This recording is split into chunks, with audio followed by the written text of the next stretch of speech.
जब मैं पैदा हुआ तो मैं यहाँ यूनाइटेड स्टेट्स में पैदा हुआ। वो तो मेरा एक्सेंट देख के ही आप समझ गए होंगे, सारे मुसलमान बाहरी से नहीं आते हैं, वरना मैं तो कुछ इस तरीके का सुनाई देता। लेकिन नहीं, मैं तो अमेरिकन हूँ। बहुत से मुसलमान यहाँ पर पले बड़े हैं यूनाइटेड स्टेट्स में। तो मुसलमान आपको कई तरह के मिलेंगे यहाँ। कुछ मुस्लिम बाहर से आए हैं, कुछ मुस्लिम यहीं पैदा हुए, कुछ बहुत डिवोटेड हैं, कुछ सिर्फ नाम के हैं। तो मुसलमान भी कई तरह के होते हैं, लेकिन मेरा जो ख़ानदान था वो बहुत दीन ईमान वाला था। और जो मेरी माँ थी वो एक मुस्लिम मिशनरी की बेटी थी। लोग उनको दाई बुलाते थे, आज भी बुलाते हैं। दाई वो होती है जो इस्लाम दूसरों के साथ बांटने में ज़िंदगी लगाती है। मेरे जो दादाजी थे उन्होंने अपनी ज़िंदगी इंडोनेशिया के जंगल में लोगों को इस्लाम बांटने में लगा दी, ताकि लोग मोहम्मद, इस्लाम, कुरान और अल्लाह खुदा को कबूल करें। तो मेरी माँ भी एक डिवोट मुस्लिम मिशनरी की बेटी होने की वजह से, तो वो भी जब यूनाइटेड स्टेट्स में आई तो उन्होंने भी कोशिश की एक ऐसा परिवार बनाने की जो बहुत धार्मिक हो। वैसे ये भी बता दूं कि मेरी जो दादी थी वो भी एक मुस्लिम मिशनरी थी युगांडा में, जहाँ पे उनके भी जो वालिद थे वो एक फिजिशियन भी थे और एक मुस्लिम प्रीचर भी थे। कुछ इस तरह के लोग जिन्होंने इस्लाम प्रीच करने में अपनी ज़िंदगी लगा दी हो। और मेरी माँ की तरफ से ऐसी विरासत मुझे मिली है जो कि बहुत बहुत दीनदार थे। मेरे वालिद 70 के दशक में पाकिस्तान से आए थे जिस दिन एल्विस मरा था। सोचिए उन्हें अमेरिका के बारे में कितनी नॉलेज होगी। जब उन्होंने लैंड किया तो उन्होंने न्यूज़पेपर देखा कि यहाँ का राजा मर गया। उन्होंने कहा, कसम से मुझे लगता था कि यहाँ तो डेमोक्रेसी होगी, लगता है मुझे फिर से समझने की ज़रूरत है। सोचिए वो कुछ इस तरह के थे। वो बहुत ही सीधे थे और अपनी तहजीब से बहुत मोहब्बत करते थे और अपने ख़ानदान से भी। तो जब मैं पैदा हुआ तो मेरी माँ ने ही मुझे बताया कि कैसे एक डिवोट मुस्लिम लाइफ जीते हैं, जो कि हम कौन हैं इसका बड़ा ही अहम हिस्सा था। और इसका असर ये हुआ कि मुझे बहुत छोटी उम्र में ही कुरान के कुछ हिस्से बताए गए। जब मैं महज 7 साल का था मैंने अरबिक भाषा में कुरान के आखिरी के 7 चैप्टर से याद कर लिए थे। और ये कोई एबनॉर्मल बात नहीं है, ये तो आपको करना ही होता है। जब आप अपनी रोज़ की दुआएं करते हैं, जो कि ईमानदार मुस्लिम्स करते ही हैं, तो आपको कुरान के कुछ हिस्से दोहराने ही होते हैं। मेरे जो वालिद थे वो हम सबको दुआओं में ले चलते, तो हम सुनते थे उनके मुंह से। अगर आप उन्हें रोज़ सुनते रहे तो वो आपको धीरे धीरे याद हो ही जाएंगे। तो मुसलमान होने के नाते मैंने ऐसा किया और 5 साल की उम्र में मैंने पढ़कर ख़त्म कर दी पूरी कुरान। एक ईमान वाले मुसलमान होने का यही मतलब है कि आप ज़्यादा से ज़्यादा स्क्रिप्चर्स याद करें और हर चीज़ में खुदा को याद करें। मैं बस आपको एक आइडिया दे रहा हूँ कि बचपन में कैसा लगता है। यहाँ यूनाइटेड स्टेट्स में मेरी माँ ने मुझे सिखाया कि नबील, तुम्हें मोहम्मद के ट्रेडिशंस को मानना ही होगा। आइए ये बताता हूँ ये कैसा दिखता है। सबसे पहले जब आप सो के उठते हैं सुबह, अपना बिस्तर भी छोड़ने से पहले मुझे एक दुआ पढ़नी होती थी। अल्हम्दुलिल्लाहिल्लज़ी अहयना बअदमा अमातना व अलैहि नुशूर। किसी को अन्य भाषा जैसा तो नहीं लग रहा है? वैसे मुझे नहीं मालूम था कि इसका मतलब क्या है। मुझे कभी किसी ने बताया नहीं कि इसका ट्रांसलेशन है क्या। इन दुआओं को दोहराने से अरबिक में बस घर में बरकत रहेगी, हम पर और हमारे परिवार पर। जानते हैं इस दुआ का मतलब क्या है? उसकी तारीफ हो जिसने मुझे ज़िंदगी दी, जिसके कारण मैं मरूंगा और जो मुझे दोबारा ज़िंदा करेगा। तो ये एक दुआ है जिसमें हम खुदा का शुक्रिया अदा करते हैं कि वो हमें रिजरेक्शन भी दिखाएगा। लेकिन इसी दुआ का ये भी मतलब है कि जिसने हमें नींद दी उसी ने हमें उठा दिया है, उसका शुक्रिया हो। मुझे तो नहीं मालूम कि मुझे कैसे जगना चाहिए, लेकिन वही मुझे जगाता है और एक तरह से दोबारा ज़िंदगी देता है। कुछ इस तरह का माइंडसेट एक मुसलमान का होता है, हर चीज़ में अल्लाह को याद करना और बिस्तर छोड़ने से पहले भी। और जब मैं बिस्तर से उतरूंगा और बाथरूम की ओर चलूंगा तो मेरे मन में रिचुअल्स चलते रहेंगे, क्योंकि जब मैं दरवाजे को पार कर रहा होऊंगा तो मुझे अपने लेफ़्ट लेग को आगे रखना है, ना कि राइट वाले पैर को। और ये मैं इसलिए करता था क्योंकि मोहम्मद ने ऐसा बताया है कि तुम जब भी बाथरूम जाते हो तो लेफ़्ट पैर को आगे रखना, ना कि राइट को। और जब मैं सिंक तक पहुंचता हूं तो मैं अंदर ही अंदर दोहरा रहा हूं जब मैं वज़ू कर रहा हूं। और इसी वक्त मैं अपने आप को 5 दुआओं में से एक को करने के लिए अपने आप को तैयार कर रहा होता हूं और अरबी में चीज़ों को भी दोहरा रहा हूं। वैसे घर पे मेरा परिवार अरबी नहीं उर्दू बोलता है, जो कि पाकिस्तान की भाषा है। लेकिन क्योंकि मोहम्मद अरबी बोलते थे इसलिए हम सब ने अरबी में याद किया और इस तरह से हम दिखाते थे कि हम खुदा की इज़्ज़त करते हैं छोटी छोटी बातों में।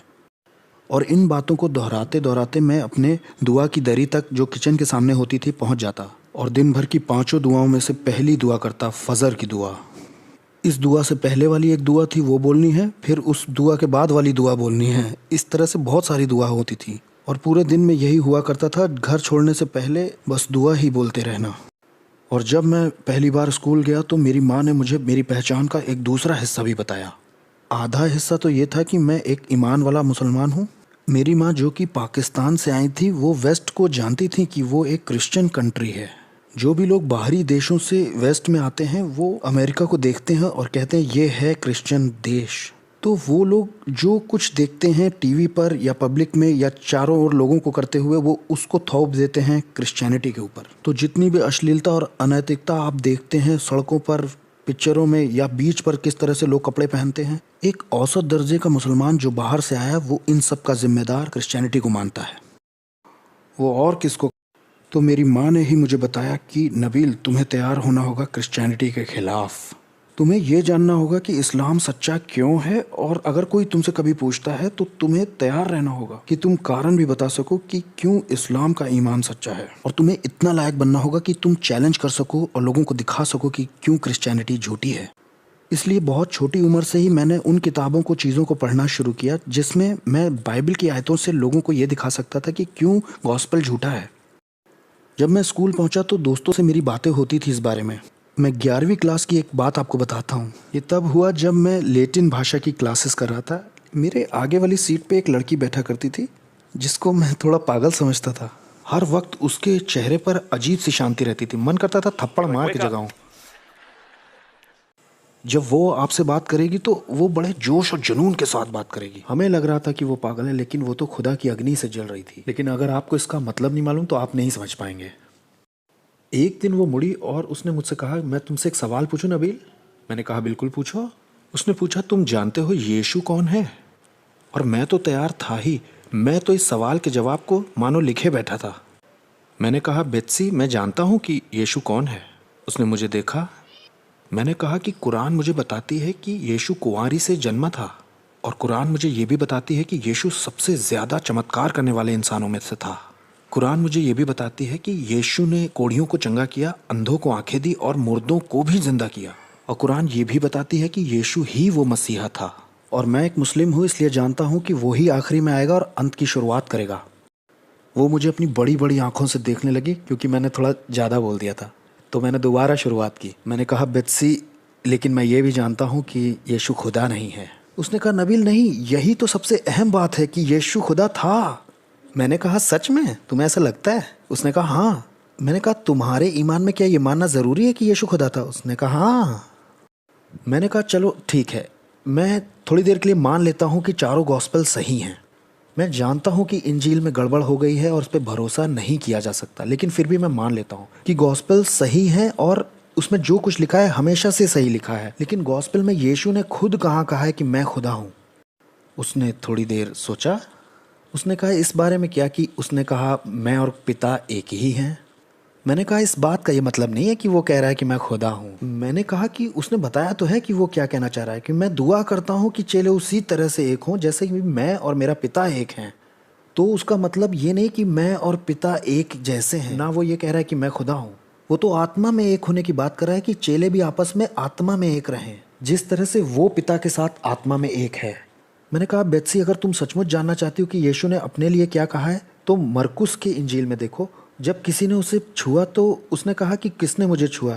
तुम बताओ, क्या खुदा नहीं जानता कि उसे किसने छुआ? और उस जगह पे देखो जहाँ उसने कहा कि तुम मुझे अच्छा क्यों बुलाते हो? कोई अच्छा नहीं, सिर्फ खुदा अच्छा है। वो खुदा कैसे हो सकता है जब वो खुद ही ऐसे सवाल पूछ रहा है? मरकुस 13 चैप्टर में उसने कहा है कि कोई उस समय को नहीं जानता, ना तो स्वर्गदूत ना पुत्र, लेकिन सिर्फ पिता। बच्ची देखो कितना क्लियर है कि उसने कहा, मुझे नहीं मालूम है कि अंत में क्या है, पिता को ही मालूम है अंत में क्या होगा। अब बताओ वो कैसे कह सकता है कि वो खुदा है जब उसे अंत का नहीं मालूम, सिर्फ खुदा को ही मालूम है? लेकिन तुम तो यूहन्ना की इंजील से बोल रही थी ना। अगर तुम यूहन्ना ही की इंजील से जानना चाहती हो तो ये बताओ, इस बात का क्या मतलब है कि मेरा पिता मुझसे बड़ा है? और जब मैं उसे देख रहा था तो मैंने महसूस किया कि उसने इस तरह से कभी भी इन बाइबल की आयतों को नहीं देखा था। तो मैंने कहा, बेत्सी अगर तुम सचमुच जानना चाहती हो कि यीशु कौन है तो मुझसे इस्लाम के बारे में पूछो और मैं तुम्हें बताऊंगा कि असली यीशु कौन है। उस वक्त वैसे बता दूं कि इकलौता वो इंसान जिसने मुझसे गॉस्पेल शेयर करने की कोशिश की, मैंने उसकी जो कोशिश थी उसको पलट दिया और अपने लिए इस्तेमाल किया कि मैं उसको अपना इस्लाम बताऊं। उसी वक्त उसी की कोशिश से, क्योंकि वो वजह बताने के लिए यानी रीजनिंग के लिए तैयार नहीं थी। वैसे मैं एक बात बिल्कुल साफ कर दूं कि जिस वक्त उसने मुझसे यीशु के बारे में पूछा, मेरे दिल में उसके लिए इज्जत बढ़ गई थी, क्योंकि मैंने अपनी क्लास के और लोगों को भी देखा था जो अपने आप को क्रिश्चियंस कहते थे। मुझे ये मालूम था कि इनका ये विश्वास है कि अगर मुझे जन्नत जाना है तो मुझे यीशु पर यकीन करना होगा, लेकिन उनमें से किसी ने कभी मुझसे पूछा ही नहीं। तो मैंने सोचा दो में से एक बात तो सच है, या तो इन्हें अपने ही विश्वास पर भरोसा नहीं है और या तो इन्हें परवाह ही नहीं है कि मैं नरक में जा रहा हूँ। अगर आप अपने आप को मसीही कहते हैं और आप मुझसे नहीं पूछते कि यीशु कौन है, तो या तो आपको खुद ही विश्वास नहीं है और या तो आपको फ़र्क नहीं पड़ता कि मैं नरक में हूँ। तो मेरे दिल में उसके लिए इज्जत तो बहुत बढ़ गई थी। वैसे क्रिश्चियंस को उलझाना बहुत आसान है। कुछ लोगों ने उन बातों के बारे में कुछ सोचा ही नहीं है। अगर उन्हें कोई झटका देना है तो बस इतना कहो, ट्रिनिटी क्या होती जरा समझाओ। इस विषय पे लोगों ने सोचा ही नहीं है बिल्कुल। तुम ट्रिनिटी पे यकीन करते हो ना? हाँ, तो जरा बताओ ये होती क्या है। अब खुदा कोई शैम्पू की बोतलें तो है नहीं, तो ये 3 in 1 है क्या आप ये समझा पाएंगे? और तब लोग अलग अलग तरह की मिसालें देने लग जाते हैं। खुदा बर्फ़ भी है, पानी भी है और भाप भी है। मैंने कहा नहीं, ऐसा नहीं है। नहीं, खुदा भाप, पानी, बर्फ़ कुछ नहीं है। खुदा अंडे की तरह होता है। मैंने कहा बहुत ख़राब बता रहे हो तुम। इसका मतलब क्या है कि खुदा 3 में 1 है। और ज़्यादातर आखिर में यही सुनने को मिलेगा कि ये खुदा का बहुत बड़ा रहस्य है, इसको तुम्हें बस विश्वास से मानना है। और मैं ऐसा कहूँगा कि मुझे ऐसा लग रहा है जैसे तुम कह रहे हो कि विश्वास नहीं, नज़रअंदाज करो। और मैं किसी ऐसे विश्वास का हिस्सा नहीं बनूंगा। मैं कुछ इस तरह से क्रिश्चियनिटी को लेता था, और जितनी बार भी मैं क्रिश्चियन से बात करता था, मुझे मेरे इस्लाम के विश्वास पर घमंड होता जा रहा था, और इसी से मैं इस्लाम दूसरों से बांट रहा था, क्योंकि मैं ट्रिनिटी को कई खुदा समझता था, और कई खुदाओं को मानना तो सबसे बड़ा गुनाह है। ये सब कुछ रोका जा सकता था अगर मुझे कोई ऐसा इंसान मिलता जो उम्मीद उनके अंदर थी उसको बताने के लिए या रीजनिंग करने के लिए, जवाब देने के लिए कोई होता, जो कि बाइबल का एक हुक्म भी है, पहला पतरस 3:15 में, हमेशा तैयार रहो अपनी उस आशा के विषय में जो तुम में है उसका उत्तर देने के लिए। जो पहला इंसान मुझे मिला जवाब देने वाला, वो कॉलेज में मिला। बहुत सारे लोगों का ईमान नस्ते-नाबूद करने के बाद मैं जब कॉलेज में पहुंचा, अपने आप में बहुत कॉन्फिडेंट होके मैं एक दोस्त से मिला जिसके साथ मैंने आगे चलकर बहुत सारे डिबेट टूर्नामेंट्स भी किए। हम लोग एक ही कमरे को शेयर कर रहे थे, इसलिए एक दिन मैंने उसे रात में बाइबल पढ़ते हुए देखा। मैंने कहा अच्छा, अब आएगा मज़ा, एक और क्रिश्चियन को गिराने का समय आ गया है। तो मैंने उस दोस्त डेविड को देखा। मैंने कहा डेविड, तुम्हें अंदाज़ा है जो किताब तुम पढ़ रहे हो वो अब इस लायक नहीं है, वो समय के साथ ख़राब हो चुकी है। वो बाइबल जो पढ़ रहा था उसने बंद कर दी। उसने कहा हाँ हाँ आगे बताओ। वैसे मुझे समझ जाना चाहिए था कि कुछ गड़बड़ है, लेकिन मैं बोलता चला गया। मैंने कहा डेविड, यीशु मसीह अरामी भाषा बोलते थे, है कि नहीं? पहले की जो कलीसियाएँ थी पलिश्तीन में या इज़राइल में, जेरूशलेम में, वो इब्रानी भाषा बोलते थे, लेकिन जब नया नियम लिखा गया तो वो ग्रीक भाषा में लिखा गया। यीशु के बोले गए कलाम के अनुवाद का भी तुम अनुवाद पढ़ रहे हो। और फिर उसके बाद कलीसिया का जो लंबा इतिहास था उसमें ग्रीक भाषा में नहीं बल्कि लैटिन भाषा में अनुवाद किया गया। फिर ये लैटिन का ट्रांसलेशन 1000 साल तक चला, जब तक जर्मन भाषा में नहीं आ गया। फिर जर्मन से ये इंग्लिश में आया और इसमें निकला KJV, एक वर्जन से एक वर्जन, एक ट्रांसलेशन, फिर दूसरा अनुवाद, फिर उसका अनुवाद। और इसीलिए तुम्हारे पास KJV, NSV, ISV, जाने कौन कौन से V हैं। और अब जो बाइबल के कई सारे वर्जन्स हो गए हैं, तो तुम बता नहीं सकते कि कौन सा परमेश्वर का कलाम है। मेरी इन बातों से बहुत से क्रिश्चियंस हिल गए थे और मैं तैयार था कि ये भी मेरी बहस के आगे दब जाएगा। लेकिन डेविड ने मेरी तरफ देखा, कहा मैं तुमसे एक सवाल पूछता हूँ नबील, अभी जब तुम थोड़ी देर पहले अपनी माँ से बात कर रहे थे तो क्या वो बात इंग्लिश में कर रहे थे फ़ोन पे? मैंने कहा नहीं। लेकिन जब तुमने मुझे बताया तो तुमने मुझे इंग्लिश में बताया। क्या तुमने जो ट्रांसलेट किया था वो गलत या ख़राब करके किया था? नहीं नबील, अगर तुम कई भाषाओं को जानते हो तो तुम एक संदेश को दूसरी भाषा में ट्रांसलेट कर सकते हो और इससे तुम्हारा मैसेज सुरक्षित ही रहेगा, वैसा ही रहेगा। और ठीक ऐसा ही चेलों ने भी किया। जो भी भाषा यीशु ने बोली उन्होंने उसको ग्रीक में लिखा और उन ग्रीक भाषा के नया नियम अभिलेखों में से 6000 से ज़्यादा कॉपीज़ हमारे पास आज हैं जो सुरक्षित हैं, वही सेम। नबील, अगर उनमें से एक भी हमारे पास ना होती तो भी हमारे पास लैटिन और सीरियाई भाषा के लगभग 10,000 से ज़्यादा मैन्युस्क्रिप्ट्स हैं, वही जो ग्रीक में लिखे गए थे उनके। उसने कहा अगर इनमें से एक भी ना होता तो भी हमारे पास 30,000 कोटेशंस हैं अर्ली चर्च फादर्स के, जिनसे नया नियम कई बार फिर से बनाया जा सकता है, एकदम सही। नबील, हमें बिल्कुल सही सही मालूम है कि नया नियम का संदेश क्या था। मैंने उसकी तरफ देखा, मैंने कहा डेविड तुम ये सब बना के बोल रहे हो ना? मैंने कहा मैंने दर्जनों क्रिश्चियन से बात की, किसी ने मुझे ये बातें नहीं बताई। उसने कहा तुम्हें लग रहा है कि मैं बना के बोल रहा हूँ? मैंने कहा हाँ तुम बना के बोल रहे हो, चलो तुम असली बात निकाल के ले आओ, मैं तैयार हूँ। और फिर उसी समय से मैं और डेविड बहस करने लगे इन बातों के ऊपर, लेकिन हम सच की खोज करना चाह रहे थे और हमने आर्ग्यूमेंट्स करना शुरू कर दिया और हमने क्लासेस भी साथ में करना शुरू कर दिया ताकि हम पीछे बैठ के खूब आर्ग्यूमेंट्स कर सकें। हम लोग एक दूसरे के घर पढ़ने के लिए जाते और वहाँ खूब आर्ग्यूमेंट्स करते थे और समय बीतता चला गया और सच की खोज में हम लोगों ने एक दूसरे के साथ इतना समय बिताया था कि हम बहुत अच्छे दोस्त बन गए। मैं उसकी शादी में दूल्हे के साथ वाला एक व्यक्ति भी बना। जब उसका पहला बच्चा हुआ तब भी मैं वहाँ था। उसके साथ समय बिताने की वजह से मैं उसके बहुत नज़दीक आ गया था, यहाँ तक कि मुझे विश्वास था कि वो मेरे लिए गोली भी खा सकता है। और जब आप किसी पर भरोसा करने लगते हैं और वो आपको सुसमाचार बताता है तो इसका बहुत असर होता है। अगर आप किसी पे भरोसा ही नहीं करते हो और वो आपसे कहे कि अपनी ज़िंदगी दे दो और क्रूस उठा लो, तो आप उसकी सुनोगे ही क्यों? कोई इंसान अगर आपके देखने का नज़रिया बिल्कुल फाड़ के रख दे और आप जानते हो कि वो आपसे प्यार करता है, तब आप उससे जुड़ते भी हो और उसकी सुनते भी हो।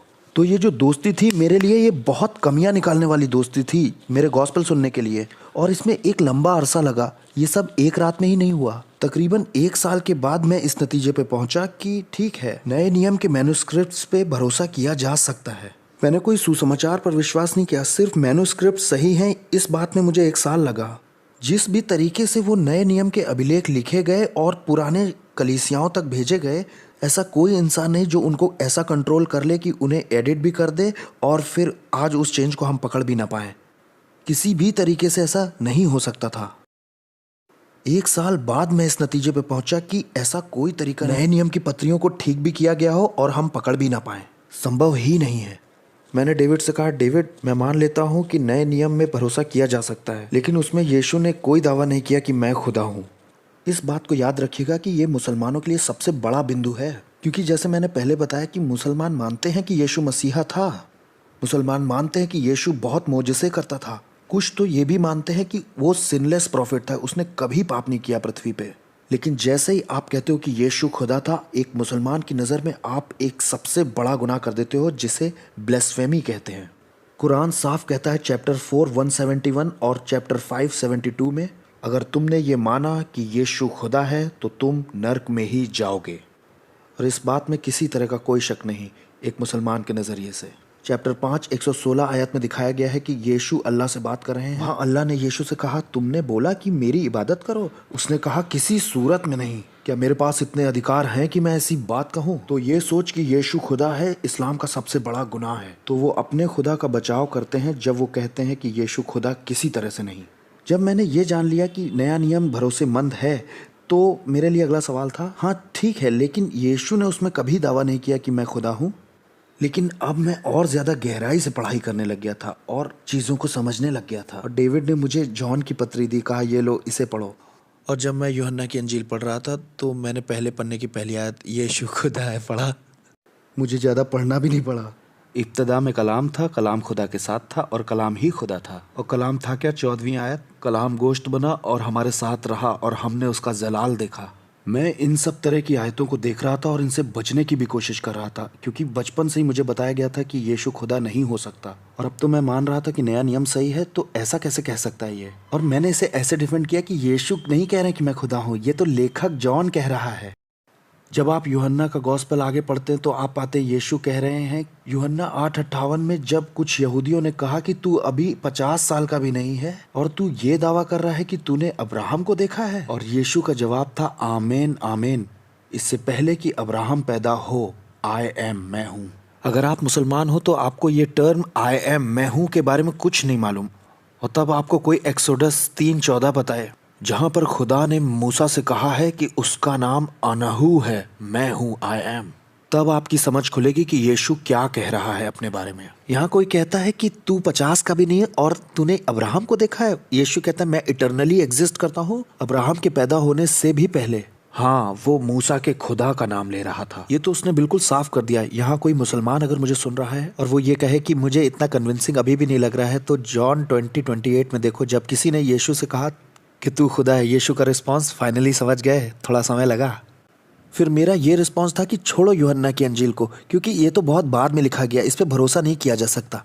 मैं पहली अंजील में देखूंगा जो सबसे पहले लिखी गई। उसमें क्या यीशु ने यह दावा किया कि मैं खुदा हूँ? सारी बातें समझाने का समय तो अभी नहीं है मेरे पास, लेकिन मैं आपको ये बताता हूँ कि मरकुस की अंजील जो पहला गॉस्पेल लिखा गया था, उसमें एक कॉम्बिनेशन है 1462 में, और सिर्फ इसी एक आयत में ही यीशु ने पुराने नियम के 2 नहीं 3 रेफरेंसेस दिए हैं, जहां उसने कहा मैं मूसा का खुदा हूँ, दानियल का खुदा हूँ और दाऊद का खुदा हूँ।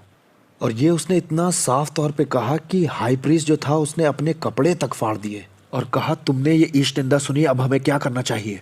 और यही तो वो कारण था कि उन्होंने फैसला किया कि उसे क्रूस पे चढ़ाना चाहिए। और वो ऐसा कर भी सकते थे, लेकिन तब जब वो खुदा नहीं होता तब। तो यीशु ने ये दावा किया था कि मैं खुदा हूँ। अब सोचिए कि मेरे दिमाग में क्या चल रहा होगा।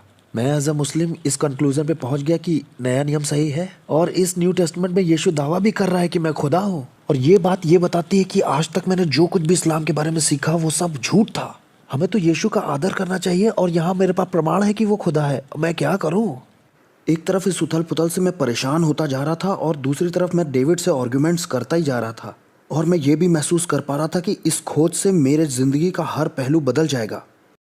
तो इस बीच में मैंने दुआ करना बहुत ज़्यादा शुरू कर दिया, और इसी बीच में मैं डेविड के पास जाता हूँ और कहता हूँ कि डेविड, मुझे कोई सॉलिड केस चाहिए, एक ठोस सबूत चाहिए इस बात का, जो कि एकदम सही रीजनिंग हो कि क्रिश्चियनिटी सच्ची है। क्रिश्चियंस तो बहुत सारी बातें मानते हैं, बहुत सारे डिनोमिनेशंस भी हैं, कोई ये मानता है कोई वो मानता है, लेकिन वो कौन सी बात है जो क्रिश्चियनिटी के अंदर सच है ये बताती है। और वो बात मुझे मिली रोमियो की पत्री चैप्टर 10 9वीं आयत में। पौलुस ने कहा, यदि तू अपने मुंह से यीशु को प्रभु जानकर अंगीकार करे और अपने मन से विश्वास करे कि परमेश्वर ने उसे मुर्दों में से जिलाया, तो तू निश्चय उद्धार पाएगा। यहाँ पर क्विज भी खेल सकते हैं हम लोग। मुंह से अंगीकार कर कि यीशु प्रभु है और खुदा ने उसे मरे हुओं में से, तो तू उद्धार पाएगा। पहला उसका खुदा होना जरूरी है, दूसरा उसका क्रूस पर मरना जरूरी है, तीसरा उसका जिंदा होना जरूरी है, जिससे क्रिश्चियनिटी सच्ची हो जाएगी। वैसे ये बड़ा रोचक केस था। जब मैं इन सब बातों से जूझ रहा था, उस वक्त मैं एक मेडिकल स्टूडेंट था जो कि 4थे साल में था। मेरा बहुत सारा समय वहाँ जाता था साइकाइट्रिक वार्ड में, मतलब मैं वहाँ काम करता था। जब मैं वहाँ पर काम कर रहा था तो वहाँ बहुत से लोग मेरे पास आते थे जो कहते थे कि भ्रम और सनक में कि नबील मैं खुदा हूँ। और मेरा उनको ये रिस्पॉन्स होता था, आओ तुम्हारे लिए हमारे पास अलग कमरा है, अंदर आओ जरा। तुम खुद को खुदा कहो, इसका मतलब तुम्हें इलाज की ज़रूरत है। और यही पहली सेंचुरी में भी था। किसी ने अगर खुदाई का दावा किया तो इसका मतलब वो पागल है। लेकिन अगर वो आदमी ये कहता है कि रुको, इंतज़ार करो और ध्यान देना कि मैं मार दिया जाऊंगा और मैं मरे हुओं में से 3 दिन बाद जिंदा हो जाऊंगा, और ये मेरा सबूत होगा तुमको कि मैं खुदा हूँ, और ये अगर बात है तो यही बात सबसे ज़्यादा ध्यान देने वाली और देखने वाली है। दोबारा जिंदा होना ये साबित करता है कि यीशु खुदा था। कोई भी दावा कर सकता है कि मैं खुदा हूँ, लेकिन जो मर के जिंदा होकर के दिखा रहा है, तो ऐसे व्यक्ति पर तो जरूर विश्वास करना चाहिए। अब सवाल यह है कि क्या कोई एविडेंस है कि यीशु मरे हुए में से जी उठा? कोई अगर और सवाल करना चाहता है इस बारे में तो क्वेश्चन आंसर राउंड में हम इस बारे में और बात करेंगे।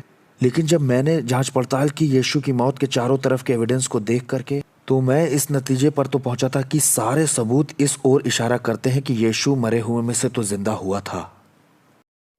ये एक बड़ी गहरी और गंभीर बात है, क्योंकि मुसलमान होने के नाते कुरान आपको यीशु के क्रूस पर मारे जाने को ही यकीन नहीं करने देती। कुरान सूरा अन-निसा में ऐसा कहती है, चैप्टर 4 157 आयत में, वमा कतलूहु वमा सलबूहु वलकिन शुब्बिहा लहुम, ना ही वो मारा गया और ना ही क्रूस पर चढ़ाया गया, बल्कि उन्हें ऐसा दिखाई पड़ा। तो कुरान इनकार करती है यीशु के क्रूस पर मारे जाने से। अगर आप यीशु के क्रूस पर मारे जाने के इतिहास को पढ़ते, मैं ये नहीं कह रहा हूँ कि क्रिश्चियंस ने यीशु के मारे जाने को पढ़ा है। एथियस्ट, स्केप्टिक्स और एग्नोस्टिक्स स्कॉलर्स ने भी, जैसे पॉल फेडरसन, मार्कस बॉर्ग और बार्क अरमन, ये लोग क्रिश्चियन नहीं थे, लेकिन फिर भी इन्होंने कहा कि एक बात तो यीशु के बारे में तय है कि वो मरा था, क्रूस पर चढ़ाकर पोंटियस पिलातुस के राज्य में। ऐतिहासिक तौर पर यीशु की मौत इकलौता ऐसा ठोस सबूत है जो उसकी ज़िंदगी के बारे में है जो कुरान के सच का सामना करता है, और मुसलमान होने के नाते सबसे ज़्यादा मुझे इसी बात से लड़ना पड़ा। और भी प्रमाण थे जो उसके मरे हुओं में से जी उठने के बारे में बताते हैं। अगर आप पढ़ना चाहते हैं तो गैरी हैबरमस और माइकल लिकोना की किताब the case of the resurrection of Jesus को ज़रूर पढ़िए। तो मैं उस केस को देख रहा था जिसमें यीशु ने खुदाई का दावा किया और क्रिश्चियनिटी खड़ी हो गई। वैसे डेविड और मेरी दोस्ती को 3 साल लगे थे इस मोड़ तक आने के लिए। ये कोई एक रात में होने वाले सवाल जवाब नहीं थे। जब डेविड और मैं बड़ी मर्दानी जगह से लौट रहे We थे, were at a smoothie bar.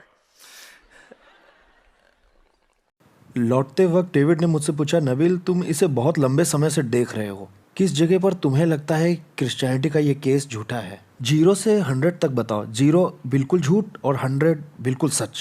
तब बताओ क्रिश्चियनिटी का ये केस कहाँ है तुम्हारी नज़र में? मैंने कहा सारे क्राइटेरियाज को सोचने के बाद 99% यीशु क्रूस पर मारे गए थे। 90% श्योर हूँ कि उसने खुदाई का दावा किया। 90% कि वो मुर्दों में से जिया। डेविड 80 से 85%। और फिर जो स्मूदी उसने पी थी वो मुंह से बाहर निकलने वाली थी और बिल्कुल अच्छा नहीं था क्योंकि गाड़ी तो मेरी थी। उसने कहा, नबील तो तुम गॉस्पेल को मान क्यों नहीं लेते फिर? मैंने कहा, डेविड क्योंकि मैं 100% श्योर हूँ इस्लाम में।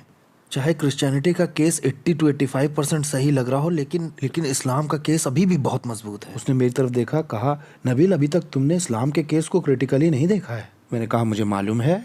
मैंने कहा, मैं पक्की तौर से जानता हूँ। मैं बचपन से इस्लाम के एविडेंस को सुनता आया हूँ, कुरान के एविडेंस को जानता हूँ। मैं पक्की तौर से कहता हूँ इस्लाम सच्चा है। उसने कहा, आओ इसका भी टेस्ट करते हैं, लेकिन सबसे क्रिटिकल चीज़ ये है, लेकिन इसका भी टेस्ट उसी डिग्री से किया जाएगा जैसे तुमने क्रिश्चियनिटी जांची। शर्त यह है कि तुम्हें ईमान के बिना इसे जांचना होगा और हिस्टोरिकल तौर पर जांचना होगा, और तब मुझे बताओ कि क्या नतीजा। और मैं तो बड़ा कॉन्फिडेंट था। मैंने कहा, ठीक है, नो प्रॉब्लम। और मैंने वो उसी लेवल से अविश्वास के साथ उसे जांचा। मैं थोड़े कम शब्दों में बता रहा हूँ, लेकिन मुझे ये पता चला, मिसाल के तौर पर यूहन्ना का जो गॉस्पेल है उसके बारे में मैं बहुत ज़्यादा स्केप्टिकल हो रहा था, क्योंकि यहाँ पे मैं गलती ढूंढने वाले स्कॉलर्स के नज़रिए से बता रहा हूँ, क्रिश्चियंस के तरीके से नहीं। ये बताते हैं 60 से 70 साल बाद यूहन्ना का गॉस्पेल लिखा गया यीशु की मृत्यु के। इसीलिए मैं भी क्रिटिकल हो रहा था यूहन्ना के गॉस्पेल के लिए। पहली बार जो मोहम्मद की ज़िंदगी के बारे में किसी ने लिखा है वो लिखा है 150 साल बाद मोहम्मद की मौत के। और जिस इंसान ने वो लिखा था वो किताब तो खो चुकी है। हमारे पास एक इंसान है जिसने उस किताब के कुछ हिस्से को बचा लिया था। उस इंसान ने ऐसा कहा है कि मैंने इस किताब का थोड़ा सा ही हिस्सा बचाया क्योंकि आगे का जो हिस्सा था वो सच नहीं लग रहा था। तो पहला जो एविडेंस था मोहम्मद के लाइफ का वो बहुत बहुत बाद में आता है यीशु का जो एविडेंस उसकी लाइफ के बारे में दिया है उससे। और जो इंसान उसे बचाता है वो क्लेम करता है कि ये अनरिलायबल लग रहा है। और मैंने शुरू कर दिया अगल बगल रख के कंपैरिजन करना। कुरान का क्या इतिहास है बाइबल के कंपैरिजन में, मोहम्मद की जिंदगी कैसी दिखाई दे रही है। मुझे तो बचपन से आज तक यही बताया गया कि मोहम्मद आज तक का सबसे ज्यादा अमेजिंग आदमी था। मुझे बताया गया कि वो सबसे अच्छा राजनेता था। मोहम्मद राजदूत भी था, बहुत अच्छा नीतियां बनाने वाला, एक बहुत अच्छा सेनापति भी था, एक बहुत अच्छा शौहर, औरतों के हक की लड़ाई लड़ने वाला और गरीबों का बचाने वाला। कुछ इस तरह का मोहम्मद मुसलमान देखते हैं और जब इज्जत करते हैं तो ऐसे मोहम्मद की इज्जत करते हैं, इतना बड़ा अजीम तरीन और ग्रेट आदमी मान के। जब मैंने इतिहास के सबूतों को उठाकर पढ़ा जो बाद में लिखे गए थे और सच नहीं लग रहे थे, वो वाले नहीं, जब मैंने देखा इतिहास में क्या कहा गया है, ये मोहम्मद जो इतिहास के पन्नों में दिया है वो बहुत अलग है उस मोहम्मद से जो मुसलमानों के दिलों में है। मैंने कहा मुझे इन दोनों में से किसी एक को ही मानना होगा। अगर मैं ईमानदारी बरतूं और डेविड के चैलेंज को सही से फॉलो करूं, हिस्ट्री के एविडेंस को क्रिटिकली देखूं, तो मुझे यकीन करना पड़ेगा कि मोहम्मद कुछ इस तरह का हुआ करता था, एक मार काट करने वाला। तो मैंने कहा कि ठीक है, मैं मोहम्मद पर भरोसा तो नहीं कर सकता, शायद मुझे कुरान के इंस्पिरेशन पर तकिया करना चाहिए, क्योंकि मुसलमानों का विश्वास है कि शहादा पर यकीन करना होगा मुसलमान बनने के लिए। शहादा ऐसा है, ला इलाहा इल्लल्लाह मुहम्मद रसूलुल्लाह, अल्लाह के सिवा कोई खुदा नहीं और मोहम्मद उसका रसूल है। कि कोई अल्लाह के सिवा खुदा नहीं है, इसको तो मैं कुरान से ही डिफेंड कर रहा था, और मोहम्मद उसका रसूल है, ये उसकी ज़िंदगी देखकर मैं जांच पड़ताल कर रहा था। अब ये वाला हिस्सा तो काम नहीं किया, इसलिए मैं कुरान की ओर मुड़ गया। तो मैंने कहना शुरू किया कि कुरान तो खुदा का कलाम ज़रूर है, और इसके लिए मैं सारे अपोलोजेटिक्स कारण देने लगा कि कुरान खुदा का कलाम क्यों है। जो मुझे बचपन से बताए गए थे। कुरान में कभी बदलाव नहीं हुआ और उसमें बहुत सारे मिरेकल्स भी हैं। उसमें साइंस का भी मिरेकलस नॉलेज है बहुत सारा। और मुझे ये भी बताया गया कि उसमें फ्यूचर की बहुत सारी नबूवतें भी हैं। और हर एक की जब मैं बारीकी से जांच पड़ताल कर रहा था, वैसी ही सेम क्रिटिकल नज़र जो मैंने क्रिश्चियनिटी के लिए रखी थी, तो इधर ये गिरना शुरू हो गया। अगर आप इस्तेमाल करते हैं ये सेम क्राइटेरिया किसी और दूसरे मजहब पर, इसी गलती निकालने वाले नज़रिए के सेम लेवल से, दुनिया के किसी भी दूसरे मजहब से क्रिश्चियनिटी बहुत ऊपर आती है हर बार। तो मैं ये बात कर रहा हूँ कि ये बहुत बहुत ऊपर आती है। एक दिन मैं ऑक्सफोर्ड के अपने कुछ दोस्तों से बात कर रहा था जो लोग नास्तिक हैं। वो बोले, नबील क्रिश्चियनिटी में यहाँ प्रॉब्लम है। मैंने कहा हाँ मुझे मालूम है, लेकिन तुम ये ही नज़र एथिज़म में लगा के देखो। और मैंने महसूस किया कि एकदम से उनको एहसास हुआ कि हाँ मैं सही कह रहा हूँ, क्योंकि उन्होंने तुलना करके देखा। ऑस गिनेस जो कि रवि जकरियास मिनिस्ट्रीज से भी जुड़े हुए हैं, वो ऐसा कहते हैं कि तुलना करने और विरोधाभास उठाने से कोई भी बात साफ हो जाती है। और जब मैंने क्रिश्चियनिटी और इस्लाम की तुलना की तो मैंने पाया कि क्रिश्चियनिटी बहुत ऊपर आई और यहाँ से मेरी दुनिया तबाह होना शुरू हुई, क्योंकि मैं एकदम से गॉस्पेल को एक्सेप्ट नहीं कर सकता था। क्योंकि अगर मैं ऐसा करता हूँ तो मैं अपने परिवार को भयानक रूप से शर्मिंदा कर दूंगा। क्योंकि मुस्लिम परिवार ज़्यादातर इज्जत और शर्मिंदगी के बैकग्राउंड से ही आते हैं। मैं आपको एक तरह का आइडिया दे रहा हूँ। मेरे दादा परदादा ने जो कुछ किया इस्लाम को प्रीच करने में, और जो इज्जत और घमंड कमाया हमारी कम्युनिटी में, अगर उनका पोता पड़पोता अगर क्रिश्चियनिटी को कबूल कर लेता है तो वो सारा मान सम्मान बराबर कर देगा जो उन्होंने कभी ज़िंदगी में कमाया था।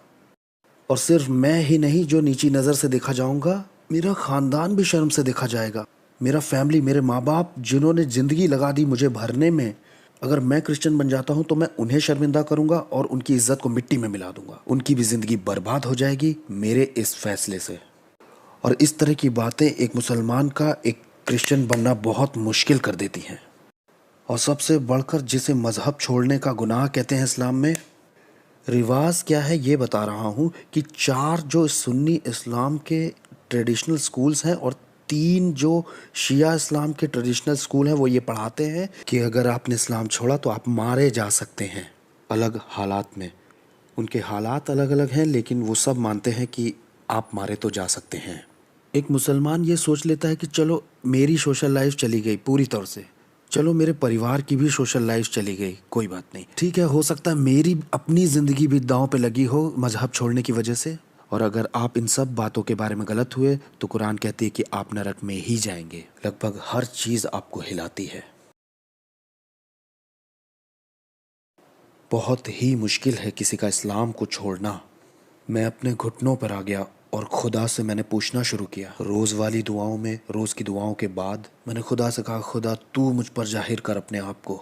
मैंने देखा है और मुझे ऐसा दिख रहा है कि इस्लाम सच्चा नहीं है, प्लीज़ मुझे माफ़ कीजिए ऐसा कहने के लिए। ऐसा लग रहा है क्रिश्चियनिटी सच्ची है, प्लीज़ मुझे माफ़ कीजिए ऐसा बोलने के लिए। क्या आप मुझे बता सकते हैं आप कौन हैं? इस्लाम के कल्चर की एक अंदर की झलक मैं आपको दिखा रहा हूँ। जैसे क्रिश्चियन विश्वास करते हैं वैसे उनका पर्दा अभी फटा नहीं है। इस्लाम के हिसाब से पर्दा अभी भी लगा ही हुआ है।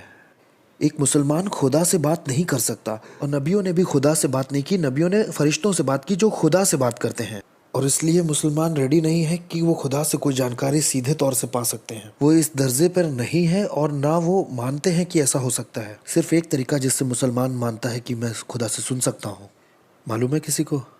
सपनों से। मुसलमान मानते हैं कि उन्हें सपने आ सकते हैं खुदा की तरफ से रास्ता दिखाने, तो वो खुदा से मांगते हैं रास्ता दिखाने के लिए। इसके लिए एक अलग तरह की दुआ होती है, सलात इस्तिखारा, जिसमें मुसलमान घुटनों पे आकर खुदा से कहता है मुझे सपनों से बताइए। मेरे वालिद ने इससे नौकरी पाई थी, मेरी बहनों ने शौहर पाए सपनों के वसीले से। इन्हीं सपनों के वसीले से हमने ये फ़ैसला लिया था कि हम वहाँ से कब निकलेंगे। वैसे बता दूँ, इनमें से कुछ सपने नबूवत के तौर पे सच भी हुए। मिसाल के तौर पे मेरी माँ और मेरे वालिद की जब शादी हुई तो उन्हें भी एक सपना आया कि वो ज़मीन में 4 बीज बो रही हैं, जिनमें से 2 तो बढ़कर पेड़ बन गए लेकिन 2 नहीं उगे। उन्होंने मेरी बड़ी चाची के पास जाकर कहा मुझे इस तरह का सपना आया। उन्होंने कहा मुबारक हो, तुमको खुदा ने पहले ही बता दिया है कि तुम 4 बार माँ बनोगी। उनमें से 2 तो बड़े बच्चे बनेंगे लेकिन 2 मिसकैरेज होंगे। अगर 17 साल हम आगे बढ़ा दें तो ठीक वही हुआ। मेरे पास ऐसी बहुत सी और डरावनी कहानियाँ, लेकिन हमारे पास शायद इतना टाइम नहीं है। ऐसा कई बार होता है, और ये होता क्यों है इसके बारे में तो कई वजहें हो सकती हैं। क्या खुदा ने सचमुच आपको ये सपने दिए, या किसी और ने आपको ये सपने दिए, ऐसा बहुत कुछ हो सकता है। मेरा पॉइंट ये है कि मुसलमान सपनों से एक्सपेक्ट करते हैं, और विश्वास करने के पीछे मकसद अच्छा ही होता है। तो मैंने खुदा से ड्रीम्स और विजन्स मांगे, और तब मुझे एक विज़न मिला 3 सपनों के अंदर। मैं दूसरे सपने के बारे में बात करूंगा क्योंकि वही सबसे पावरफुल था। मैंने क्लियर ड्रीम मांगा था और मुझे खुदा ने क्लियर ड्रीम दिया। वैसे बता दूं, मेरी दोस्ती को डेविड के साथ 4 साल बीत चुके थे, जिसमें हम क्रिश्चियनिटी और इस्लाम पे बहस कर रहे थे। इस सपने में मैं एक पतले से दरवाजे की चौखट पे खड़ा हुआ था, और ये दरवाज़ा सिर्फ मेरे बराबर चौड़ा और मेरे बराबर ही लंबा था। इसमें सामने की तरफ एक गहराई भी थी, 5 से 7 फीट की लगभग। ये ईंटों का बना हुआ गोल गुंबद जैसा रास्ते जैसा था, और जब मैंने देखा तो वो एक दावत जैसा लग रहा था, जिसपे गोल टेबल पर लोग बैठे हुए थे। दावत का खाना भी वहाँ लग चुका था। लोगों ने बहुत अच्छे कपड़े पहन रखे थे। ये शादी की दावत जैसी लग रही थी, और लोग खाने ही जा रहे थे, लेकिन उन्होंने अभी शुरू नहीं किया था। वो इंतज़ार कर रहे थे कि मालिक आए या बोलने वाला आए और आ करके उस दावत को शुरू करे। और मैं उस कमरे में जाना चाह रहा था क्योंकि मैं जानता था कि ये कमरा हेवन है, लेकिन मैं अंदर नहीं जा सकता था क्योंकि दूसरे वाले हिस्से पर डेविड मेरा दोस्त बैठा हुआ था। वो मेरी तरफ नहीं देख रहा था, वो दूसरी तरफ हाथ हिला रहा था। उसने रास्ता ब्लॉक किया हुआ था और मैं उसको पार नहीं कर सकता था। अब मैं अपने सपने में उससे कहता हूँ कि मुझे लग रहा था कि हम दोनों साथ में खाने वाले हैं, और उसने कहा, तुमने अभी तक जवाब ही नहीं दिया। उस सपने में मुझे पता था कि मुझे डेविड के इनविटेशन का जवाब देना था स्वर्ग के अंदर जाने के लिए। जहाँ मैं पगलाया मैं वो बताता हूँ। उठने के बाद मैंने डेविड को फ़ोन किया। मैंने डेविड से पूछा, तुम्हें क्या लगता है इस सपने का क्या मतलब है? पहली बार मैंने किसी की आंखों को फ़ोन पे घूमते हुए सुना। He said, उसने कहा, नबील, ये सपना बिल्कुल साफ है। मुझे ज़रूरत नहीं कि मैं तुम्हें इसका मतलब बताऊं, बस बाइबल में जाओ। मैंने कहा, क्या मतलब? उसने कहा, लूका 13 में देखो। वैसे डेविड को उसके स्क्रिप्चर्स पता थे। उसने मुझे एक बाइबल भी दी थी, स्टडी बाइबल थी वो। मैंने लूका 13 खोला, वहाँ बड़े बड़े शब्दों में लिखा था, पतला दरवाज़ा। और जैसे ही मैंने उसे पढ़ा, मेरे दिल ने धड़कन रोक दी, क्योंकि मेरे सपने में सबसे पावरफुल सिंबल तो वही था। और मैंने उसे पढ़ना शुरू किया। मैं छोटा करके बता रहा हूँ। वहाँ ये लिखा था, यीशु गांव-गांव नगर नगर होकर उपदेश करता हुआ जा रहा था। तब चेलों में से किसी ने पूछा, क्या उद्धार पाने वाले थोड़े ही होंगे? उसने उनसे कहा, उस पतले दरवाजे से अंदर जाने की पूरी कोशिश करो, क्योंकि बहुत से लोग कोशिश करेंगे लेकिन थोड़े ही जा सकेंगे। और तुम बहुत से लोगों को शादी की दावत में बैठे हुए जन्नत में देखोगे। अंदर जाने की पूरी कोशिश करो जब तक मालिक नहीं आ जाता और दरवाज़ा नहीं बंद करता। मैंने बाइबल का यह हिस्सा पहले कभी नहीं पढ़ा था, और मैं समझ गया कि खुदा ने मुझे एक ख्वाब दिया है जिसमें मैं ही उस तमसील के बीच में खड़ा हूँ। तो मैंने ऊपर देखा और कहा, खुदा, मुझे एक और सपना दे। Don't judge me, Christians. तो मैंने एक सपना मांगा और खुदा ने मुझे एक सपना और दिया। और जब वो गर्मियाँ ख़त्म हो रही थी तब मुझे याद है, ये मेरे मेडिकल स्कूल का तो दूसरा साल था। जब डेविड से मेरी पहली बार बात हुई तब मैं कॉलेज के पहले साल में था, और अब मेडिकल स्कूल की सेकेंड ईयर की शुरुआत में मुझे 3 ख्वाब खुदा की तरफ से आ चुके हैं। मेरे पास पक्के सबूत भी हैं, मुझे पर्सनल गाइडेंस भी मिल गया है। मैं अभी भी लेकिन बदला नहीं हूँ। जानते क्यों? गाड़ी चलाते हुए मेडिकल स्कूल जा रहा था तो मैंने खुदा से कहा, खुदा, मुझे मालूम है कि मुझे क्या करना चाहिए, लेकिन मुझे शोक करने के लिए समय चाहिए। वैसे मैं बहुत रो रहा था, पूरी तरह से टूट गया था। इस हालत में स्कूल नहीं जाना चाहिए। तो मैं अपने अपार्टमेंट में वापस आ गया। मैं नहीं जानता था उन दिनों में मैं क्या कर रहा हूँ, लेकिन मैंने कुरान और बाइबल बाहर निकाली। मैंने कहा, खुदा, मुझे थोड़ी राहत दे। मैंने कुरान पढ़ना शुरू किया, और मैंने पहली बार उसे किसी पढ़ाई लिखाई के पर्पज़ से नहीं बल्कि पर्सनल गाइडेंस के लिए पढ़ना शुरू किया था। जब मैं राहत पाने के लिए देख रहा था उसे, तो मैंने महसूस किया कि कुरान में एक भी ऐसी आयत नहीं है जो एक जख्मी इंसान के दिल को राहत दे, एक भी नहीं। तो मैंने महसूस किया कि ये मेरे ऊपर लागू नहीं हो रही है। मैंने उसे अलग रख दिया। फिर मैंने बाइबल उठाई। मुझे नहीं मालूम था उसे कहाँ से पढ़ना है। मैंने उसे भी कभी पर्सनल गाइडेंस के लिए नहीं खोला था, मैं तो बस उसकी धज्जियाँ उड़ाने के लिए पढ़ता था। मैंने कहा, ठीक है, मैं न्यू टेस्टामेंट से शुरू करता हूँ। पहला चैप्टर जैसे मैंने खोला, बहुत सारी वंशावलियाँ मैंने देखी, तो मैंने उसे पलट दिया। मैं मुसलमान था, मेरे पास बहाना है, आपका क्या है मुझे क्या पता। तो मैंने वंशावलियाँ पलट दी, और ज़्यादा समय नहीं लगा, मैं मैथ्यू 5 तक पहुँच गया। वहाँ लिखा था, धन्य हैं वो जो शोक करते हैं, क्योंकि उन्हें राहत मिलेगी। और जैसे ही मैंने उन शब्दों को पढ़ा, मुझे लगा इससे कि पन्ने में से बिजली निकली और मेरे दिल में आके घुस गई हो। मुझे कुछ ऐसा ही लगा था। उसे पढ़कर मैंने सोचा कि यीशु ने ये मेरे लिए बोला है, इन लोगों को भूल जाओ, ये मेरे लिए यीशु ने 2000 साल पहले बोला है। ईमानदारी से कहूँ तो हर एक आयत जो मैं पढ़ रहा था, ऐसा लग रहा था मुझसे बाइबल बात कर रही है। मैंने खुदा से पूछा, मैं कैसे जानूं कि तू मेरी दुआ सुनता है? स्टडी बाइबल के फुटनोट पे लिखा था, क्या आपको जानना है कि खुदा आपकी दुआ सुनता है कि नहीं? 1 जॉन 5 खोलिए। मैंने कहा बहुत बढ़िया। मैंने झटाक से पलट दिया। मैं उलट पलट के बाइबल पढ़ता ही जा रहा था और मैं आखिरी में मत्ती 10 तक पहुंचा। वहाँ ये था, जो मुझे इस दुनिया के लोगों के सामने मान लेगा, मैं उसे अपने पिता के स्वर्गदूतों के सामने मान लूँगा, और जो मुझे इस दुनिया के लोगों के सामने इनकार करेगा, मैं भी उसका इनकार करूँगा पिता के सामने जन्नत में। अब मेरे पास सारे सबूत भी थे और मेरे पास स्पिरिचुअल गाइडेंस भी था और इमोशनल तौर पे राहत भी थी मेरे पास। मुझे मालूम पड़ गया था कि यही खुदा का कलाम है, लेकिन अभी तक मैंने माना नहीं, प्रोक्लेम नहीं किया था। मैंने खुदा की तरफ देखा, कहा, खुदा अगर मैंने ये किया तो मुझे अपना परिवार छोड़ना पड़ेगा। मत्ती 10 की अगली आयत क्या कहती है, क्या आप जानते हैं? वो जो अपने माँ बाप को मुझसे ज़्यादा मोहब्बत करता है, वो मेरे लायक नहीं है। जब मैंने ये पढ़ा तो मैंने कहा, खुदा ये सिर्फ मेरे परिवार की ही बात नहीं है, ये मेरी पूरी ज़िंदगी की बात है। अगली आयत में लिखा था, वो जो अपना क्रूस उठाकर मेरे पीछे रोज़ न चले, वो मेरे लायक नहीं है। जी हाँ, खुदा को मालूम है कि आपको क्या कीमत चुकानी पड़ेगी। मुसलमानों को क्या कीमत चुकानी, अगर आप सुन रहे तो आपको क्या कीमत चुकानी है। ये कोई नई कीमत नहीं है, शुरुआत में चेलों ने ये कीमत चुकाई थी। इस कीमत को चुकाने के लिए हम सबको तैयार रहना चाहिए, यीशु के पीछे चलने के लिए। और मैं अपने घुटनों पे आया और पता नहीं क्या दुआ की। किसी ने मुझे पापियों वाली दुआ नहीं सिखाई थी, मेरी दुआ मुसलमानों जैसी ही थी। लेकिन मैंने कहा था, मालिक मैं ईमान करता हूँ कि तू यीशु है और मैं तुझे सबमिट करता हूँ, और मैं आपको शुक्रिया कहता हूँ कि आपने मेरे पाप ले लिए क्रूस पर और मुर्दों से ज़िंदा हुए। मैं ज़िंदगी भर आपके पीछे चलना चाहता हूँ। और उसी समय से मैंने अक्लमंदी और दिमागी तौर से गॉस्पेल को समझ लिया था, लेकिन मुझे नहीं लगता है कि मैंने गॉस्पेल को उस वक्त तक सही से समझा था, उस समय तक, जब तक कुछ दिनों बाद वो समय नहीं आया जब मैंने देखा अपने वालिद को रोते हुए पहली बार ज़िंदगी में। मेरे वालिद ने 24 साल यूएस नेवी में काम किया है। मजबूती की असली मिसाल मेरे लिए मेरे वालिद हैं, मेरे सुपरमैन। वो बोले और उन्होंने इतना ही कहा, नबील आज मुझे ऐसा महसूस हो रहा है जैसे किसी ने मेरी रीढ़ की हड्डी बाहर निकाल दी हो। और मेरी माँ ने एक शब्द भी नहीं कहा। ये ऐसा है जैसे उस दिन तक उनकी आंखों में एक रोशनी दिखाई देती थी, लेकिन अब मैंने उसे बुझा दिया है। वो पहले जैसे सेंस में अभी नहीं है। और उन लोगों से इस बातचीत के बाद मैंने खुदा से कहा, घुटनों पे आकर कि खुदा तूने मुझे मार क्यों नहीं दिया? क्यों नहीं मार दिया खुदा? क्योंकि इससे पहले कि उन्हें पता चलता तू मुझे मार देता तो मैं बिलीवर हूँ, मैं जन्नत जाता, तो आप भी खुश होते, मैं भी खुश होता, वो लोग भी खुश होते, हम सब खुश होते। बस अगर तू मुझे मार देता तो। इससे पहले कि उन्हें पता चलता तूने मार क्यों नहीं दिया। और आपको तो पता ही है कैसा होता है, रोने के टाइम सब लोग बार बार वही बातें बोलते हैं, क्यों नहीं मार दिया, क्यों नहीं मार दिया, और मुंह से थूक बह रहा है, आंसू बह रहे हैं, नाक बह रही है, और मैं बोल रहा हूँ कि क्यों नहीं मार दिया।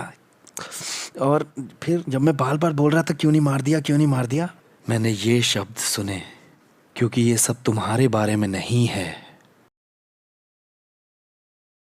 बस उसी समय से मेरी ज़िंदगी और मेरी थियोलॉजी और मेरा सब कुछ बिल्कुल सही हो गया।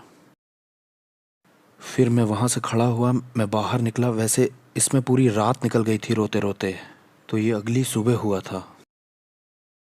और जब मैं बाहर निकला, मैं जानता हूँ कि ये थोड़ा अजीब सा लगेगा सुनने में, सब कुछ बिल्कुल बदला बदला सा लग रहा था, सब कुछ अलग था। अपार्टमेंट वही था, पेड़ भी वही थे, सड़कें भी वही थी, लेकिन एक चीज़ जो सबसे अलग थी, जब मैंने किसी इंसान को सड़क पर से गुजरते देखा। मैंने ये लाखों बार देखा है, लेकिन पहली बार मैंने ये महसूस किया कि ये कोई आम आदमी नहीं जा रहा, ये वो है जिसके लिए खुदा जान देना चाहता है। मुसलमान होने पर मैंने यही ईमान किया था कि खुदा अपने तख्त पर बैठा है, वो कभी इस दुनिया में नहीं आएगा, वो बस ऊपर से हम पे हुकूमत करता है और उसने हमें कुछ काम दिए हैं करने के लिए यहाँ, आखिरत में वो हमारा फैसला करेगा। और अब ये कहानी कहती है कि खुदा इस ज़मीन पर आना चाहता है, इस गंदी दुनिया में आना चाहता है, जो बढ़ई बनकर आना चाहता है, नीली आंखों वाला, जो लोगों के साथ रहना चाहता है और लोग उसे धोखा भी दे देंगे, और वो क्रूस पर जाएगा और दुख उठाएगा और मरेगा उन पापियों के लिए। हमारा खुदा जिसने इस कायनात को बनाया है, जिसने तारों को सोचा और वो यूं बन गए, और वो खुदा मरना चाह रहा है। और उसने ये बताया है कि वो हमसे इतनी मोहब्बत करता है कि मर सकता है, और इस बात को उसने ऐसे कहा है, जैसी मोहब्बत मैंने तुमसे की है वैसी ही तुम एक दूसरे से करना। और अगर मैं किसी को सड़क पर देखूं और मैं उसे उस दिन यूं ही जाने दूं, और इस इंसान को इतनी मोहब्बत ना करूं कि मैं उसके लिए जान दे सकूं, तो कहाँ मैं यीशु के पीछे चल रहा हूं। यीशु के पीछे चलने का क्या मतलब है कि वो तो उस इंसान के लिए मरना चाहता है लेकिन मैं नहीं। तो कहाँ मैं यीशु का शागिर्द हूं। और उस वक्त मैंने महसूस किया कि आखिर गॉस्पेल है क्या। गॉस्पेल सिर्फ यही नहीं है कि आपने उसे सुना और विश्वास किया। अगर इससे आपकी ज़िंदगी नहीं बदली है तो अभी तक आपको वो मिला ही नहीं। और उस वक्त मैंने ये महसूस किया कि ये खुदा हर चीज़ के लायक है। ये कहानी इस लायक है कि ये बांटी जाए हमारी ज़िंदगी से, और हमारी ज़िंदगी उसके हाथ में है। अगर आज हमारी मौत होती है तो वहाँ हमारा ख्याल रखा जाएगा, लेकिन करोड़ों नहीं अरबों लोग हैं जिनके लिए अगर हम एक एक सेकंड इस दुनिया में जीते हैं तो तभी हमें सच्ची इज्जत मिलेगी वहाँ। इस खुदा ने वो ज़िंदगी जी जो हमें जीनी चाहिए, वो मौत मरा जो हमें मरनी चाहिए। ऐसा हमारा खुदा है, और ये मेरी कहानी है। जिसके कान हो वो सुन ले, और जिसकी आंखें हों वो देख ले।